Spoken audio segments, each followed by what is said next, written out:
And I'm laying him down, did the bite thing, and I'm there for an hour, and he won't stop growling. Oof. This episode is a great example of how TV shows can cause owners to see a professional dog trainer do something and then try to do it themselves, not understand the science behind the method, and then when they fail, the dog makes a mistake, the dog gets blamed, the dog ends up being the scapegoat in most cases. I just want to say before we begin that, again, as usual, we'll just be showing short clips of this episode. If you want to see the full episode of Cesar Millan, I will put a link down below. But for this, what we're doing is decoding the dog itself. We're not actually watching the full episode because that's not what this channel is about. We're just looking at it from the dog's perspective, and I'm trying to help you understand a little bit of the mechanic behind why the methods work as opposed to what we're just seeing on TV. Keep in mind that these shows, they're not deliberately hiding anything. That's not what they're trying to do. What they're trying to do is just cram as much information into a 45-minute segment as they can. Obviously, things are going to be missed. My goal with Dogs Decoded is to slow that down and say, okay, let's pause here. Let's look at why this is working or not working. Explain what could alter the effects or what could change the outcome, and then move forward. That's it. I'm not here to criticize anyone or to come down on any type of TV show or trainer. That's not what this is about. Without further ado, let's get into it. This episode here, I have my notes here. It's called Most Aggressive Teacup Poodle Attacks Its Owner. And we're gonna watch it right now. I mean, I'm there 30 minutes. Eventually, I just turn. I mean, how long are you? What she's trying to do is often referred to as the alpha role. There's a lot of debate out there about whether or not the alpha role is real or not. I know a lot of positive reinforcement trainers say that the alpha role is being debunked. I'm going to show you some clips right now of the alpha role actually being used in real cases. So this is dog on dog, wolf on wolf. Okay, so just bear with me here. I'm going to pull out the clip. Notice he knocks the dog down and instantly backs off. Now the dog's going to pop back up again. He's going to jump back in and make the dog lay back down. Again, knocks the dog down, does the alpha roll, and backs off right away. He's not keeping pressure on the dog. Dog lays down, he instantly moves on.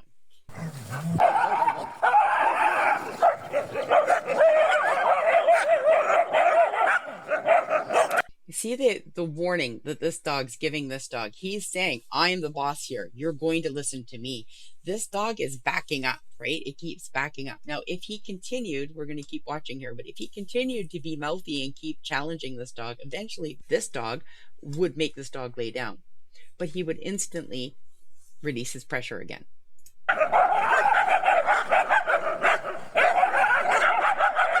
Every time he lurches forward, this dog backs up, right? So he's giving in to the pressure.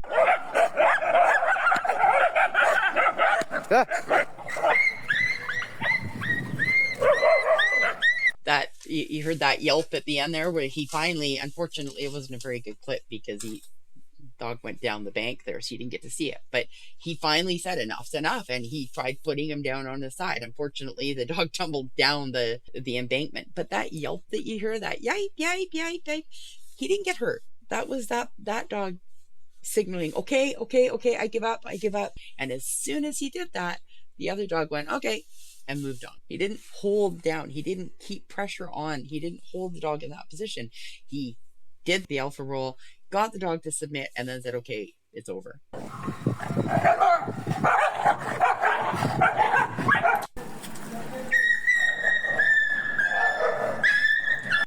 That high pitch, yipe, yipe, yipe, she's not hurt.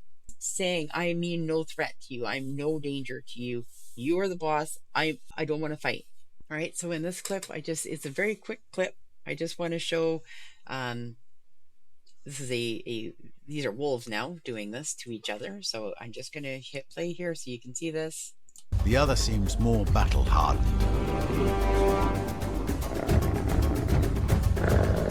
Slava is losing ground. Even though he knows the drill, expose your fangs, the better to ward off intruders.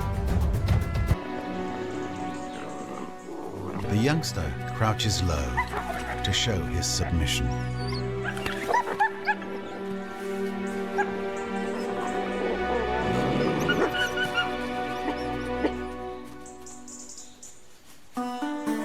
All he wants is to be part of Slava's pack.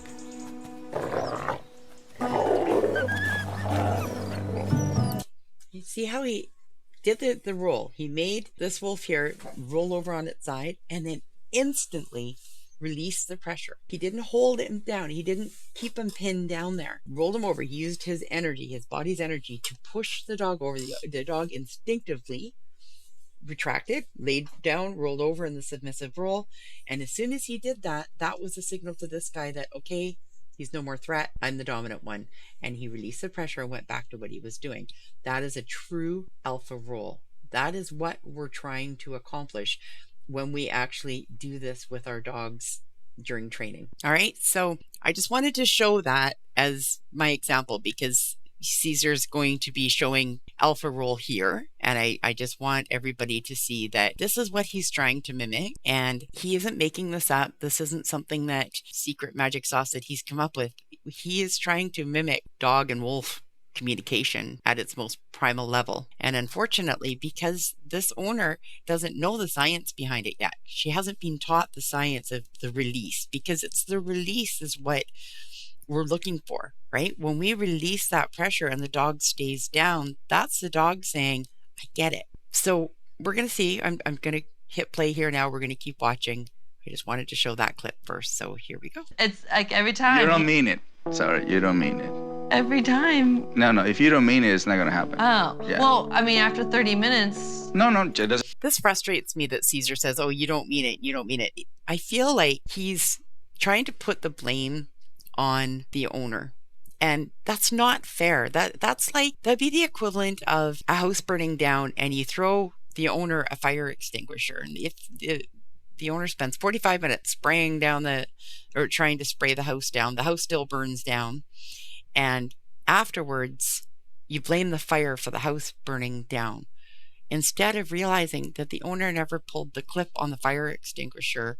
So because they didn't know that they were supposed to, it was actually that lack of knowledge of how to use a fire extinguisher that caused the house to burn down. It had nothing to do with the fire. This is that exact same analogy. This owner saw a technique, probably saw it on YouTube or on TV, and just tried to copy it. You have to know the science behind it to understand why it works. So that's my goal here. That's what I'm hoping to accomplish by making these videos.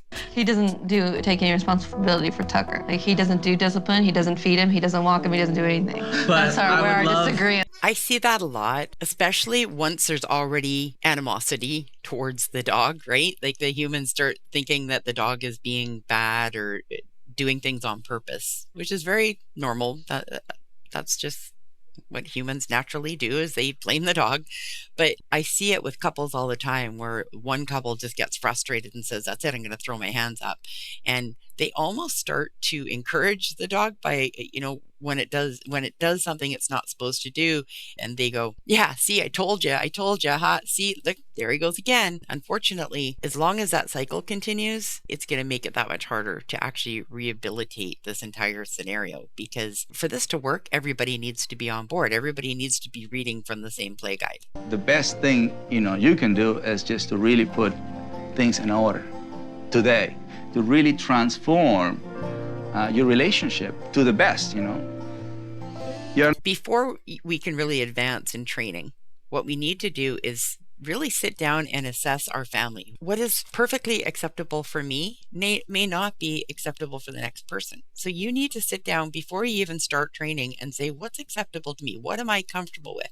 Do I want my dogs to be on the couch? Do I want my dogs to sleep on bed with me? Do I like it when my dogs follow me around the house? Like, you need to think of all of these things first and try to have a blueprint of what the perfect scenario would look like. Who's this? This is Angel. Oh, there you go. All the dogs that I use from my pack, they're gonna know exactly what to do. They're not going to ask Tanea. I want you to notice how respectful the Schnauzer was when it came into this person's house.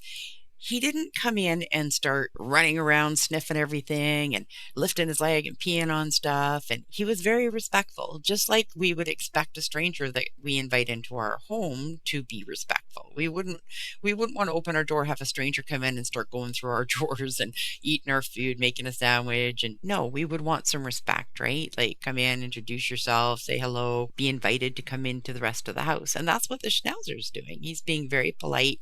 He's very gently walking in, head's low, tail's low. He's just kind of checking everything out and being very calm. And that's the kind of energy that we would expect from a visitor coming into our home. They're not going to ask Brett, how can I help you? They're just going to come in and say, this is what we need to do. There you go.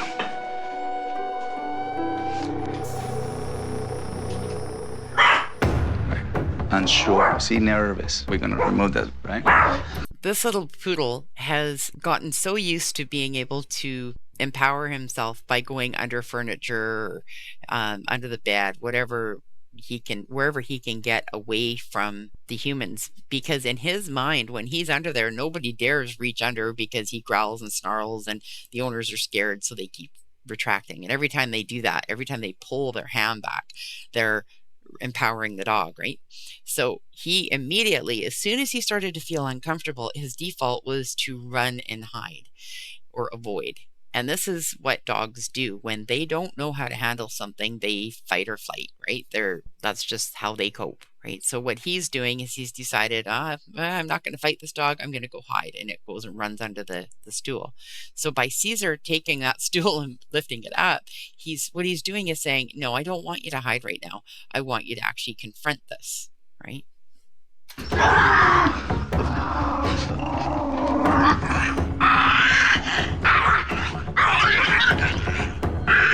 You take that? Huh? No. I love how gentle the Schnauzer's being. Like, he's looking to Cesar for guidance. He's excited. He wants to meet this little friend. He doesn't understand why this new little friend is being so antisocial, right? But he's not barging in there and trying to make it worse. He's being respectful. He keeps backing up. He goes forward and then he backs up. He goes forward and he backs up. And that's signaling to the poodle that, hey, I'm not a threat. Right? Kind of like the clip we just watched where a couple minutes ago where you saw the one dog and the other one woof and then back up, woof and back up. That's what the Schnauzer's doing with the poodle right now. He's saying, I'm no threat to you. I don't want to hurt you. I'm excited. I want to meet you, but I don't want to hurt you. Of course, the poodle is in a level 5 right now on my scale and is way out there. But this actually brings me to another point. I think what I'm going to do is I'm going to stop here and play my clip of my scale. When I go into a client's house for the first time and I'm meeting their dogs, what I see, because I think it's going to help us as we continue to watch this video to assess where this dog is. So give me 2 seconds. I'm going to stop here, put the video in, and then I'll be back. So I just want to explain my scale. This is a scale that I use when I'm assessing dogs when I go to a client's place. So 0, level 0, they're sleeping, they're out cold, not a problem. Level 1, they're resting, they're awake, they're kind of watching what's going on. Maybe they're doing a gentle pant. Nothing, no, they're not participating. They're not following us around. They're not doing any of that. They're just laying there watching. Level 2, now they're walking around, they're sniffing, they're panting, they're playing with toys respectfully. They're still not getting in our way. They're not bugging anyone. They're with us, being part of the family. Level 3, now they're starting to get excited. Okay, so now we're getting more of a fast tail wag, bodies wagging. Maybe they're whining. They're attention seeking. They're taking, if you've got a dog that likes toys, he's bringing those toys. He's squeaking them really loud, or he's bringing them to you and demanding your attention. And he's unable to settle at this point. So you give him a command to go lay down or go settle down, and he just can't. Level 4, now we get into more severe problems. Right now they're jumping, maybe they're pulling on the leash, they're digging, they're chewing on objects that are on the floor, the furniture, they're starting to bark. And keep in mind that they can still do all of these other things in these other levels, right? Like, you might still get whining and attention seeking, but this just means that there's more stuff going on. So they're escalating up to almost an unmanageable point now. Level 5 is where we start really seeing major problems, which is, they're destroying your furniture, your house. There's heavy panting sometimes, there's excessive barking. When you walk, they're scanning for threats. It's growling, snarling, fighting, and possibly fighting with a sibling, another dog in the house, or just overall being a little mischief maker. So that's a very simplified way to look at when I say a dog's at a 2 or a dog's at a 4. This is what I'm talking about right here. Okay, so our goal as the owners or as handlers, we want to keep our dogs between a 0 and a 2. That's the perfect zone, right? If we're out walking, we're taking them for a walk, maybe we're throwing the ball for them, they can start to get into, a 3 a little bit, but we really do want to keep, every time we start seeing our dogs start to get a little bit more excited, we want to ask ourselves, okay, what level are they at? We want to try to keep them at that level. So as soon as we start seeing them rise up, we say, knock it off and settle them back down. It's a lot easier to keep our dogs at a level 2 and correct them just as they get to a level 3 than it is to wait for our dogs to get to a level 5 and then try to get them to a level 1. It just doesn't happen. They're just too far gone at that point. Okay, so now that you've had a chance to watch my scale, what I want you to do is just pay attention to both these dogs. The Schnauzer. What level do you think the Schnauzer's at? And then what level do you think the Poodle's at? I'm going to obviously give you the answer. The Schnauzer is at a very high 1, maybe even a 2. He's excited. He's happy. He's paying attention, but he's not pushing. He's not doing any whining or pacing or any of that kind of stuff. He's just excited. He wants to meet this new friend. The Poodle, on the other hand, is already at a level 5. It's absolutely terrified. It comes across as he's vicious or dominant. You hear that growl and you think, oh my goodness, maybe this is Cujo's long lost cousin. But he's learned that if he's loud and he snarls and he growls, he's going to push people away, scare them away. So that's all. It's just a big act that he's putting on in order to try to avoid this whole scenario. This is how this dog has coped its entire life, is through avoidance. It lets out this big explosion. It pushes everyone away. It hides, it snarls, it growls. It does all of this because it doesn't have the skills yet to deal with this kind of pressure. So let's just hit play and we'll just keep on going here. Hiding is not an option. Yeah, he doesn't. Whoa. When I saw Tucker for the first time. So when he finally felt like he couldn't hide, because every time he hid, the furniture got lifted up or got removed, and you saw him kind of lash out because, again, it's fight or flight, right? The hiding isn't going to work. I'm going to try and lash out. Notice how the Schnauzer didn't react to him. I mean, he fell backwards. He went backwards, but he didn't lash back. He didn't do anything because he's not in a dominant state. He's just in a curious, very friendly state. So he's just trying to figure out why this little gremlin is barking at him right now. But the nice thing is that he's not taking it personal. He's still staying nice and calm. He's just gonna wait it out, and you see him kind of go up and he nudges the Poodle. That's his way of saying, hey, I'm here. It's almost like patting somebody on the back. He's not being pushy. He's just saying, I'm here. It's okay. Calm down. And how he crunches his body and actually pull himself in and do this. It's almost like I would love to disappear right now. That's exactly it.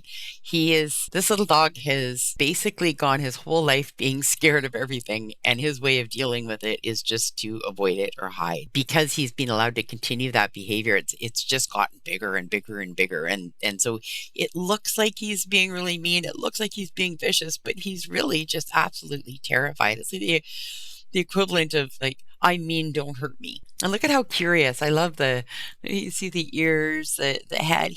The Schnauzer's quite curious to figure out what's kind of going on here. And I love his energy. He's got a very, very just gentle, curious energy, which is wonderful.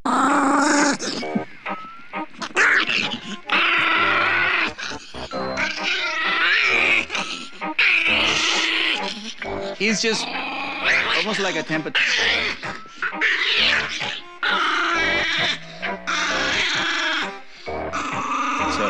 You have done this before when you... So I want to point this out because as I played the clip earlier and I showed the dogs and wolves doing the alpha roll, you're going to notice here what Cesar's going to do here is he flips him over on his back. In the beginning, you have to put a tiny bit of pressure on because you don't want them just to bounce right back up again. So he puts just enough pressure. He kind of flips him over, puts enough pressure, and it's hard to see, but Cesar's hand instantly starts to release pressure. Where's my hand here? Instead of being directly on the dog, he just lifts it up just enough that if the dog goes to bounce up, he can correct him and put him back down again. What we're waiting for is for the dog to just stay on his side willingly. And that's going to take a little bit of time. Sometimes it can take a little bit, but the lesson doesn't start until the pressure releases. That's when the true submission starts. That's what a true alpha roll is. While you're holding the dog down, it does nothing except actually it does the opposite, because look at it this way. If a dog truly wants to kill another dog, he doesn't do an alpha roll. He flips him over and he goes right for the throat. And he keeps that pressure on until the dog's dead. So of course, if you hold pressure on the dog, it's going to stay in that stage because it thinks you're trying to kill it. When the pressure comes off and the dog stays in that position, that's the dog saying, okay, I submit, I give up. That's what we're waiting for. But sometimes it can take a little bit of convincing to get there. And we're going to watch this unfold as it does here. Watch the... Okay, so we're going to...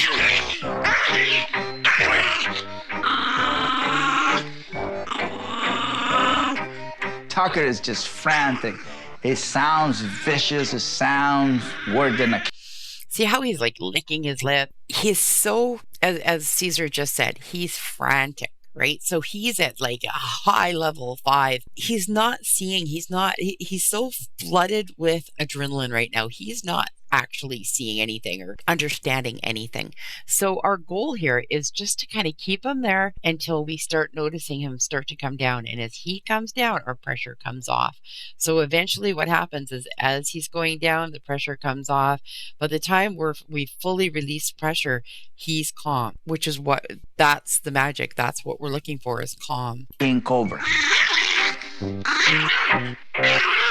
But he's not going to bite. In the clip, one of the clips where I show the alpha roll with the different dogs, there's one clip there where you see the one dog go arf, arf, arf, and the other one go arf and then back up. Arf, arf, arf, arf, back up, right? So there's the dance that happened between those two dogs. That's very similar to what's happening here, where he's throwing in a bunch of punches, arf, arf, arf, arf, arf, and then grrr, arf, arf, arf, arf, arf. So it's kind of hard to explain, but that's basically what he's doing. He's throwing out the punches to see if Cesar will back off and leave him alone so that he can run away. And then when that doesn't work, he goes, okay, what can I do now? And what we're waiting for is those very quiet moments where he just stops for a second and thinks, because that's when he goes from frantic to thinking. And we just want to get him to a think at this point.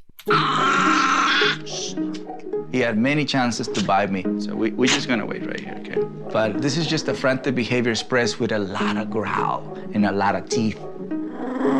So it looks really bad, but it's not, yeah. There. So he went, it happened very fast, but if you look already, you can see his head went from being in an up, kind of to now he's laying down. So the head is starting to relax. See, a natural position when a dog gets alpha rolled or gets, a pressure at him, normally they would just flop over on their side and expose their belly, right? What this dog has learned to do is just to run and avoid. And then once I avoid, then growl and punch, right? So for the first time in his life, he's, somebody's saying, no, you're going to face this and you're going to deal with it. And so he's finally decided, okay, I tried punching, tried snarling, did all that. That didn't work. Now he's going to rest for a second. Sometimes what they'll do is they'll rest for a second and it's almost like they just recharge and then they come back with force again. Like I said, this is a dance. Sometimes it takes a little bit. It's not an overnight thing. What I do want you to notice is that he's not holding him down. He's not physically restraining him. He's taking every opportunity to loosen that pressure, because that's where the magic happens, is when the pressure releases. That's better. There, see? Now his hand is fully off of the dog, which is exactly what we want. If you look at those alpha rolls, that's exactly what would happen. They would do the roll and they would release pressure. Ideally, if this was dog on dog, the dog that did the alpha roll would just be like, okay, I'm done, and just walk away. But if they were to do that right now, this dog wouldn't learn. He would just instantly jump up and go hide under the couch or whatever, and the cycle would continue. Now we're trying to interrupt that cycle. So we want the dog to just lay there and learn that nothing bad is going to happen. As long as you lay there and you're calm, there'll be no pressure on you, and you can just relax, which is all we're asking. That's all. We don't want anything more. Just relax. So as you see, the body is already given up. Notice how he's now all of a sudden he's licking his lips. He's kind of starting to look around. That all that adrenaline is coming down now, and so he's probably salivating a lot more. But he's also trying to calm himself down. This is what dogs do when they're trying to calm themselves down. They'll stretch, they lick, they yawn. Those are all, there's a ton of different ones, but those are the most common. And that's what he's doing right now is he's actually saying, okay, nothing bad's happening to me right now. And he's starting to calm himself down, which is what we're looking for. There you go. Now it's just the mind. So it's not 30 minutes later, as you see. It's not. Right. Now I'm letting it go. That's right. it. Why? Because on his own, he's staying on the side, going through this process of calming himself down because nothing bad is happening. He can walk. Now you notice Cesar didn't correct him that time when he got up, because he got up with a different intention. He didn't just, first of all, he already did the submission, right? Cesar asked him, lay on your side. He laid on his side. He didn't just pounce right back up and go and run. He laid there for probably a good, 30 seconds or so. And so then Cesar said, okay, just like the clips I showed earlier, the exercise is done, lesson learned, and the dog is now allowed to get up. Notice that the dog doesn't just run this time and go under the furniture. Walk away now. That's fine. I think I was there for an hour because I was coming back with aggression too. Yeah. Like frustration, aggression, tension. The point is you're giving that energy when he's already frantic. Right. We can't change or transform the state. One of the problems is that a lot of times, by the time a dog gets to this point, the owner's also at that point. And so you're trying to correct a dog when you're yourself at a level 5. And that's never going to work. If you're coming to the dog with anger or frustration already, that's all the dog's going to feel. So you're much better off to just take a step back, calm yourself down, and then when you do decide to have a training session, you do it when you're calm and you're already in a good mood. Don't try to do it when you're already frustrated. It won't work. It'll just make things worse. The mind of a dog without changing or transforming the state of mind of the people, especially when Tanea actually created a frantic tucker. Unconsciously, and a lot of people do. Tanea has just learned to live with it. Notice how calm Tucker is now. Like he's still watching, he's scanning, there's camera crew, there's people all around, there's different sensors, that dog that he doesn't know. There's a lot going on, but look at how much calmer he is now. That's all we wanted. That's what the whole alpha roll was for, was just to get him calm and centered. Because when he's calm and centered, he doesn't become frantic and hide. Which is not healthy for her or for Tucker. I've had to just leave the place, go out, drive. Yeah. This is also, sorry, I should have pointed this out. This is also so perfect that they're petting him right now. Notice he's so calm, and now he's getting all of this attention because we want to reward the calm side. We want to reward the balanced Tucker, right? This is where we want to get in there and give him all the love and cuddles and good boys that we can give him, because we want to reward the positive, balanced dog, not the high energy, excited. But what ends up happening is when somebody sees their dog in that frantic state, they see pain, they see fear. And so we want to coddle or cuddle them or nurture them and tell them that they're okay. But what we're actually doing when we do that is encouraging that behavior. We're saying we're doing this, but in an excited state. So we're saying you're right to be scared. You're right to be frantic. Here, let me reward you for that frantic state. instead of rewarding this. This is what we want. I'll give you all the love and cuddles in the world when you're in a nice, calm, balanced state. Very good. Very nice. I see, Cesar. I was just about to say, with these little dogs, well, actually with any fearful dog that does this, where they hide or avoid, the best thing you can do is block it. And the easiest way to block it is with a leash. Sometimes what you have to do is just have the leash on, and that way when they run, you don't have to worry about putting your hand under the couch and worry about getting bit. You can just gently use the leash to lead them back out. And that's what Cesar's going to do here. It looks like anyways, he's got the leash in his hand. So I just wanted to point that out. In this case, I felt the need to use the leash to block him because Tucker's biggest thing was to hide and to become very, very fearful. Look, taking the leash off and relaxing. Let's do it again. Man, he's fast. And I think it's really important to point this out because I think some people think, oh, he used the alpha roll and it didn't work. These things take time, right? There's no quick fix. I'm sorry, there just isn't. It takes time and it takes consistency and it takes follow through. So what Cesar is doing with this couple right now is building a foundation. They still have to build the walls, the door, the roof, the whole thing. They've just started the foundation, and that's going to take, it could take days, it could take a week. It doesn't usually take very long. Dogs are very fast at adapting, and so once they know what the new rules are, they're very, very good at following them. So all they're going to have to do is practice these techniques, and before long he won't be doing this anymore. But I do want to point it out that it's not like one alpha roll and boom, they're magically fixed. It doesn't work that way. The only thing is this is a pretty long one. My crap. When I saw him under the bed, he went in the middle of the bed and he became extremely powerful there. See, and this is the thing. You can tell this dog has done this before, right? Going under the bed like this. I shouldn't laugh, but I just keep having flashbacks of Cujo. And I tell you, I think this little dog could put Cujo to shame with his attitude. But it's all bark, right? He is just, the further he gets into the center of the bed there, he knows that the humans aren't able to reach him. He knows that the humans aren't going to flip the bed over and come and get him. That's why he went from the living room, where Cesar kept moving the furniture, to the bedroom, because he knew that chances are pretty good nobody's going to move the bed. I doubt anyone's ever moved the bed to get the dog before. So he knows this is his one safe zone, and he becomes super powerful in this zone. He goes right to the center because nobody could reach him. He's protected by all of these drawers, so he knows nobody can get at him, and he becomes 1,000 times stronger in his mind. It's like a mongoose. Sounds like the Goonies. Oh, there you go.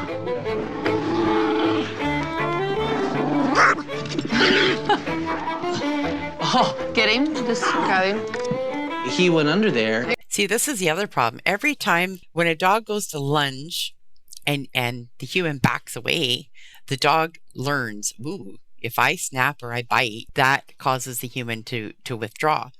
And he's learned this a long time ago.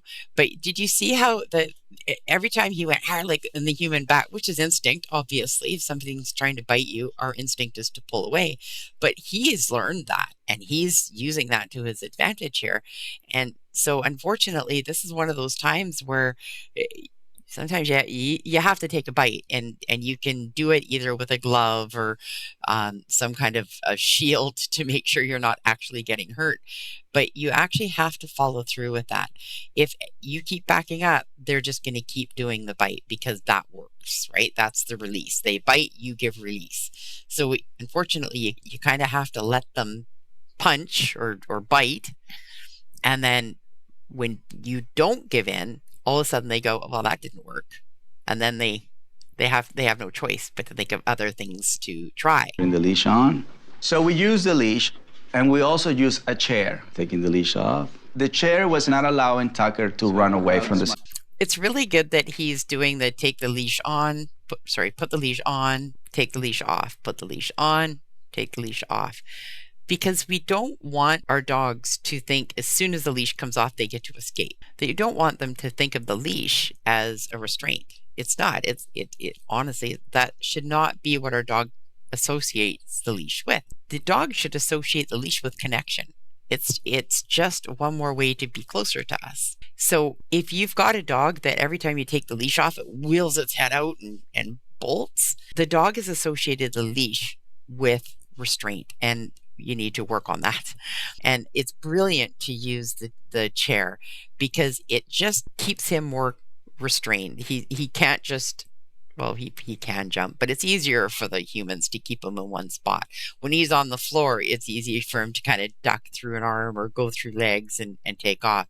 When he's up there, he's just a little bit less likely to run. Situation. He have to face the situation. He have to be with us. Look at that face. Very subtle, but what Cesar was trying to do was correct him for escalating. He was somewhat calm. He was sitting there. He was tolerating the leash coming on and off. When he started to growl, Cesar went and tried to correct him. Unfortunately, he was already at a 5, and doing a correction at a 5 isn't going to work. So you have to correct him before he starts escalating. Unfortunately, there's nothing that Cesar really could do in that point. It happened very fast. He went from a 2 to a 5. Yes, there was time to correct it, but he missed the opportunity. And by the time he went in for the correction, the dog was already on its way up, and the correction kind of fell on deaf ears. We can't influence him when he's under a couch. We can't. I know I just said a few minutes ago you don't want to reward them by petting them when they're in an excited state. What I mean by that is you don't want to pick them up and hug them and, oh, it's okay, I know you're scared. You don't want to do that. What Cesar's doing is saying, just because you're growling, I'm not going to remove the pressure, right? What the dog wants is for Cesar to go away. So he's growling because in the past, if I growled or snarled, the human would retreat. So Cesar can't do that right now. In fact, what he's doing is every time the dog growls, he's moving in closer and applying more pressure. Because again, the release of pressure is the reward. If you don't want me to do this, you need to calm yourself down. He's doing it a very rhythmic way because he wants the dog to calm down, and he's trying to help him calm at the same time. But notice he doesn't pull his hand away while the dog's growling, because if he does, that's just going to reinforce the growling. All right, so what you're going to do is you're going to grab him here. All right. Right, so you're going to put him in a place. Oh, you can put it right here too. Okay. Right. And then get the pants out so he can watch you. So what Cesar's doing here is he's basically creating a ritual for the owner now. From now on, when you come into the room and you want to grab something from the drawers, what you're going to do is you're going to plop the dog on its little bed over here and say, stay, and then you can come and get your stuff out. Instead of allowing the dog to get under the bed and start the growling behavior. It's a rule. When I'm getting my stuff out of the drawers, you sit there. Do whatever. And that correction, that, right, snap, because we want to mark the behavior we don't want, right, by saying, we're telling him to knock off the growl as it happens. Okay. Grab the leash. Yeah, grab the leash. And bring it out. Bring him out? Bring him out, yeah. So what happened, I guess, again, they didn't get it on the camera, so it's hard to see, but you can see that the dog jumped off of its little bed over there and went under the human bed. And once it did that, it went right back to feeling empowered, because in the past, nobody could get to it. Now, the rules have changed. They have a leash on, the owner's able to pull them out. So this little guy's about to see that the rules have changed again. All the way, all the way. There you go.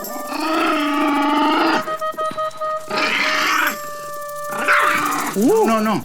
Okay, so right there, he snarled, he went to lunge, and the owner, of course, just instinctively backed up. Unfortunately, what that did is it reinforced the belief that the dog has that if I snarl and lunge, the human will retreat.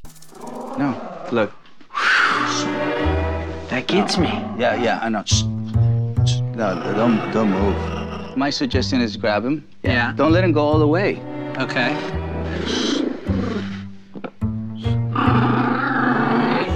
Again, we don't see how the dog went from being up there on the bed to under the human bed, but I'm assuming it was off camera. The dog jumped off of its bed and ran under the human bed. So obviously we want to block it as it's happening. That's why we have the leash on the dog, is to try to block it. But if it does happen, we're going to pull it out from under the bed. It gives him that. Yeah. To a chasing state. I have to admit, it's hard to stay, like, even just watching it, you can see this dog has learned this behavior, and he is 100% subscribed to this method, because in his mind it works magic. He never has to be held accountable. He never has to do anything he doesn't want to do, because all he has to do is growl and snarl and the human will back off. And this is a learned behavior, something he learned probably as a puppy, and it's just gotten bigger and bigger and bigger. He was blocking that bite zone by putting your hand in front of the nose like that. It's not always work, but it lessens the chances of being bit, because you're right in the dog's space right here. You're not over by the mouth. You're actually covering the hole from the mouth down and putting your hand right there. And that's actually why the dog was just, all he could think of at that point was to get away from his hand there, which was the exact right move to make. I just want to clarify that, yes, this dog can and will bite. Now he's grabbing. See, that would have been a bite. Absolutely, that would have been a bite. He's using everything he has, everything he knows. So. Push this pressure away, right? This is just, he's livid. As Cesar said, he's frantic. Yeah, I just wanted to point that out. Like, this dog is absolutely, if the wrong person put their hand in there, they would be bit.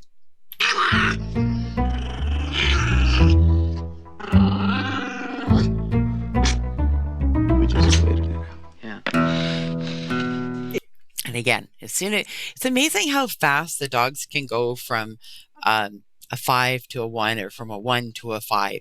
They can transition very fast. Watch already how he just instantly went, okay, well, that didn't work, and he started to give in. And with him, his tell is the sneeze, right? I don't know if you noticed that, but what I'm seeing is when he's transitioning from one phase to the other, he sneezes like the little dog. And yeah, I wish I pointed that out earlier, but I'm seeing it now, even though I noticed it earlier, that he does. He lets that sneeze out, which is, again, that's just all that adrenaline, all that panic. As it starts to come down and he starts to rationalize, he's licking, he's sneezing, he's self-soothing, he's trying to calm himself back down again. Very good. Good job. Don't push him. Just keep your hand there. Yeah. Just relax there. There we go. That's it. Okay. That's it. See, by relaxing the hand, he's signaling to Tucker that I'm not scared of you and I'm calm. And so that's a totally different message than he's ever given Tucker before. In the past, Tucker would growl and he would retract his hand really fast. Now, not only is he not retracting his hand, but he's calming it down. To the dog, that's a huge sign that, oh, you're not a threat. He's not used to that. Now move it up. Up there. That's it. Up, okay. Up, there you go. Up now? The reason he has him move it up, instead of, if the owner had just moved his hand back while Tucker was still in that state, it would have done the same thing. It would have triggered Tucker to feel empowered and start growling and snarling and punching again. By moving up, you're signaling, I'm still not as scared of you. And then you move your hand away, so that way you're not pulling it away from him. You're kind of going up and around. So it doesn't appear to the dog like you're jerking your hand away. The brain learned, okay, what is expected of me is calm submission. It's not being frantic. Wow, now they love me. That's love for a dog. That song in the car, could you sing a little bit? Only in the car. Oh, only in the car. This is really. What a huge difference already. Like, remember, this is the same little dog that was freaking out and running under the furniture and having a complete fit before when people were around. Now he's actually voluntarily walking up to this lady who's part of Cesar's crew, and I think this is her grandchild. His head's low, he's got a little gentle tail wag, coming in very, very friendly, very open, which is a complete shift from how he was in the beginning when he was totally shut down. Really good. So The leash made a world of difference. Just having it there, even if we didn't have a hold of it, he became in a different state. You couldn't ask for better. Like, that is absolutely perfect. He is coming in. You notice that they didn't have the little girl approach the dog. That would not have worked. But because they got the little girl just to sit nice and calm and let Tucker come to her, Tucker was given the opportunity to come out of his shell. He didn't have to hide, and he didn't have to go into that, oh, I'm going to be chased. He watched, he observed, he noticed nobody was chasing him, and he said, okay, well, maybe I'll try this. Every time he does stuff like this, every time he takes a step out of his comfort zone is a huge win, because in the past his comfort zone was under the furniture or under the bed. That's where his comfort zone was. Now we're saying, we don't want you to live in fear anymore.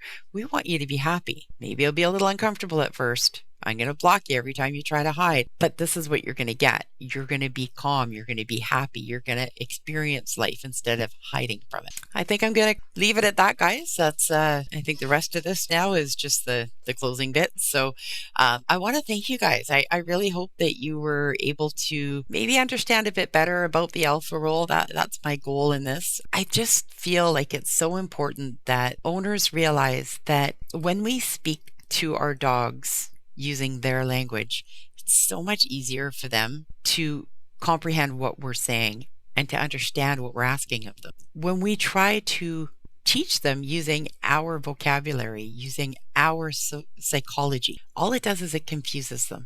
And the sad thing about it is a confused dog appears to most as a bad dog, when really it just doesn't have the right manual. It has never been taught how to behave and how to follow rules. It doesn't even know what those rules are. Thank you so much for watching with me tonight. I hope you enjoyed this. I can't wait to see you again. If you like what you see and you want to like and subscribe, that would be a huge bonus for me. Thank you again. Until next time, keep walking those dogs. Bye.